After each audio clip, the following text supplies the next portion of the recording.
Hey everybody, David here, and today I want to talk about the final two episodes of Crisis on Infinite Earths. That's right, part 4 and 5 from Arrow and Legends of Tomorrow concluded this story arc, this 5-part adventure. And look, I'm gonna say for me, it was a satisfying ending.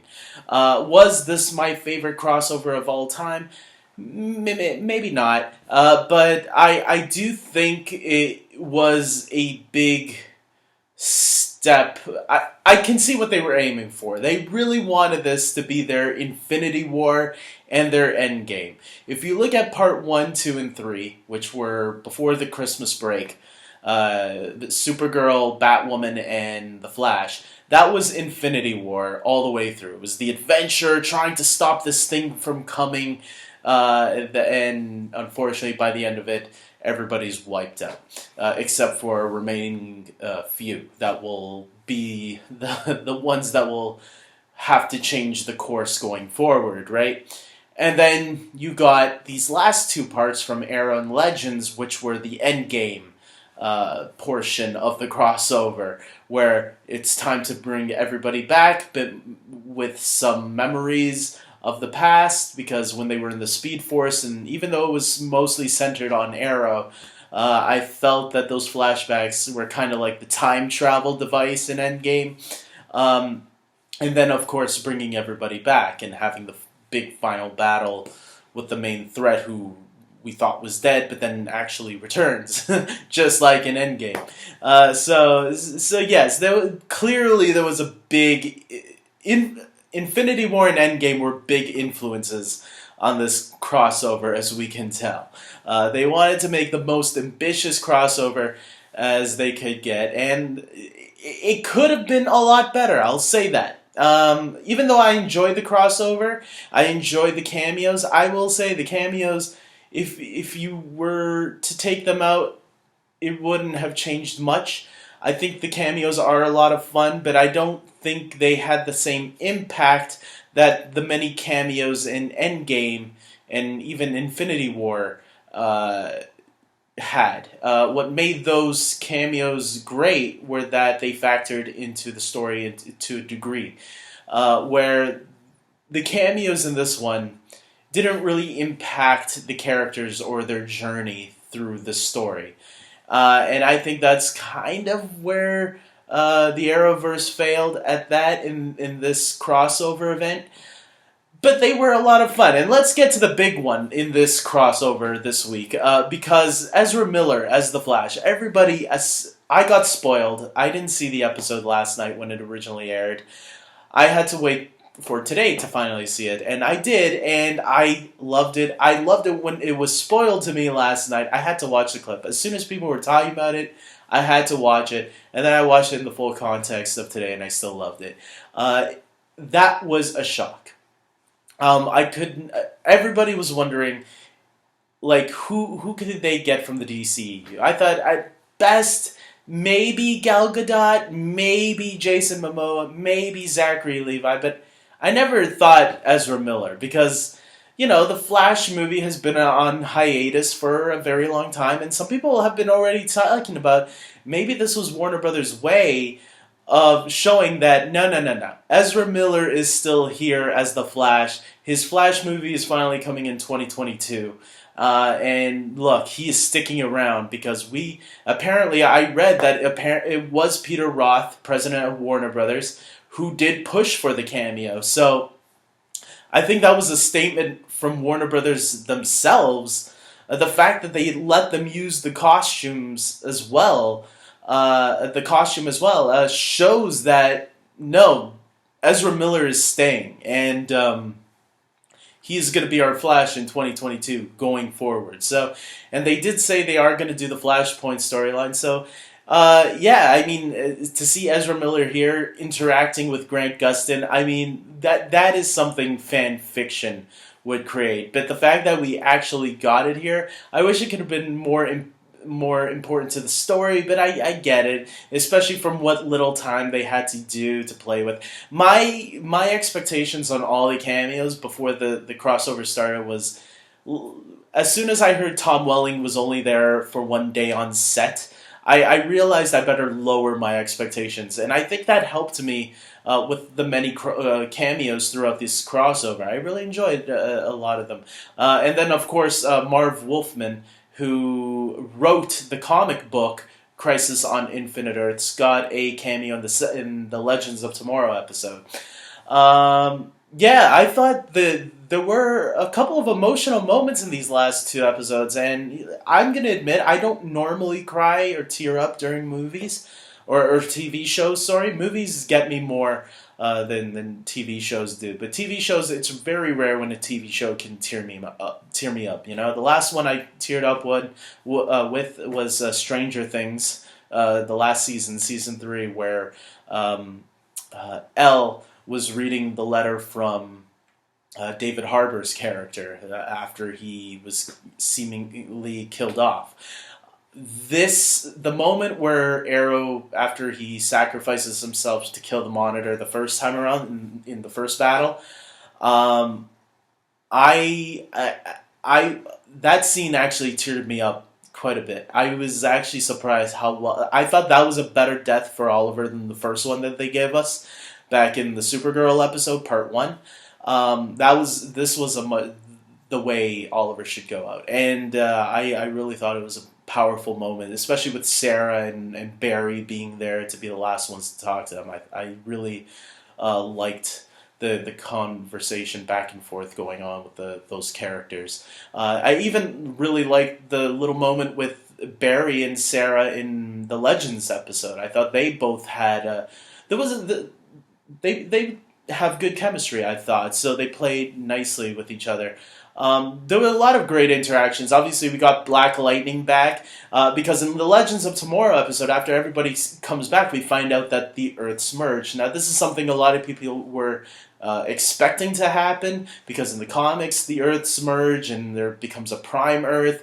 And so Supergirl's world, Arrow and Flash's world, and Black Lightning's world all merge into one Earth called Earth Prime. Also, at the end, we get to see some of the other Earths that are all right in all of this. Some people are like, well, does that mean not all the Earths survive? No, I think it means that anything that was a movie before or a previous DC TV show, all those Earths came back to some degree. I figured that because Earth 9 was the Titans' Earth, and Earth 96, where Superman Returns was. Those two Earths were back, and I thought that pretty much said that all the Earths were back. Or the ones that represented other movies and shows. So that way, don't worry, guys, all those other DC shows and movies, they still exist. Maybe just not like Earth 2 was Supergirl now. Earth 2 is where Harrison Wells from Earth 2 was from, right? And Laurel, the Black Siren, was from as well. So it looks like that Earth kind of changed now. Unless we're going to see Harry Wells and Black Siren in the Stargirl TV series. I have no idea. But Stargirl is now Earth 2. So, but yeah, that was kind of cool, especially. But it was a little confusing to me because Doom Patrol was on Earth 21, I think, and Titans was on Earth 9, and I don't hear nobody talking about this, but wasn't Doom Patrol a spin-off of Titans? So shouldn't Titans and Doom Patrol be on the same Earth? That kind of confused me. I didn't know why. And Green Lantern's Earth was there too, but was that the Green Lantern movie, or was that the Green Lantern TV series that's going to be on HBO Max? I guess it could represent either one, since if you think about it, all the shows that were, aside from Superman Returns, I think all those shows that were shown there were all Greg Berlanti related shows. Even Green Lantern, if you want to say it's the movie, Green Lantern was written by Mark Guggenheim and Greg Berlanti. They both helped write the script, along with many other writers that were part of that movie, maybe, which is why it was a mess. But I did like the send-off that they gave to Oliver by having his suit in the Hall of Justice. And yes, it looks like the Justice League are now formed. finally, thanks to Oliver Queen. And this is the future moving forward. They did leave some hints on how different the world is. Obviously, John Diggle now has his daughter back. Baby Sarah is back. She was replaced by John Jr., but now it looks like Sarah returns, maybe thanks to a little bit of help from Oliver from his sacrifice. And Lex Luthor is now looked at as a good person to the public eye, just like in the comics. And hopefully they don't kill him off this time. Always keep the good villains around, and Lex Luthor is a villain that you can play with, especially if you got a Superman show coming, which I think is the reason they brought him back, really. I know he's supposed to return for, I think, the next episode of Supergirl or something, so hopefully they keep him around long enough this time. Don't kill off the good villains. The good ones, you might want to come back, and let's get I want to see a crossover event where they have the heroes versus the big villains throughout some of these shows. It would be cool if we got a villain team up. I think that would be something pretty sweet. I know they kind of hinted that this might not be the end of Crisis. I think we should let Crisis go. Crisis is over now. Let's move on to other Justice League stories, especially now that you got the Justice League together. Will we ever see the return of Oliver Queen? Doesn't look like it. It looks like he might be dead. Although I think you can kind of twist it around if you really want to. I wouldn't. I would keep Oliver gone. I think this is a nice send-off for Stephen Amell. Plus, we got 2 more episodes of Arrow left to go, so I'm looking forward to that. So I think we will see what the future of Arrow holds in the next 2 episodes. And if you've seen pictures, it looks like someone will be picking up that mantle for sure. So I'm looking forward to what the future of Arrow is going to be like. Maybe it's not the end of Oliver Queen. Maybe they're going to reveal something big that maybe he's just hiding. Who knows? The writers seem to be intent that he's gone, and I'll be okay with it if they do reveal that, because it was a satisfying ending. Very satisfying ending for Oliver Queen if this is the end of his.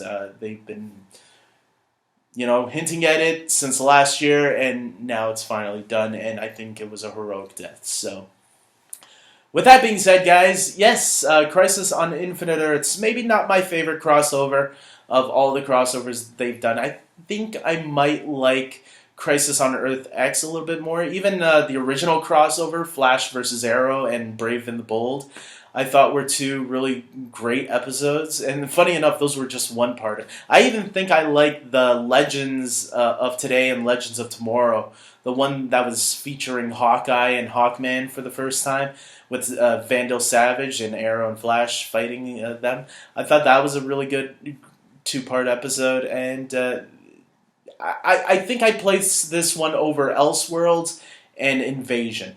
I think I'd put it over those 2. So, but I really liked it. I really did. I just wish the inclusion of the guest stars, the cameos, were handled in a better way. And I think they were handled as good as they could.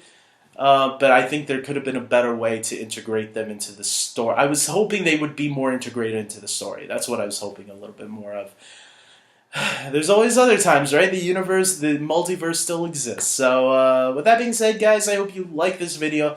Please subscribe to my channel, especially if you're a huge fan of the Arrowverse. I will try to review them when they come to an end this season. Or if there's other special episodes that I think are worth talking about, I will. But they do take up a lot of time, so we'll see what happens. I'm hoping that I'll get to my usual reviews by the end of each of the seasons, and Arrow's coming to an end soon, so I think, and I've been loving Arrow this season, so I think you can expect a review of that.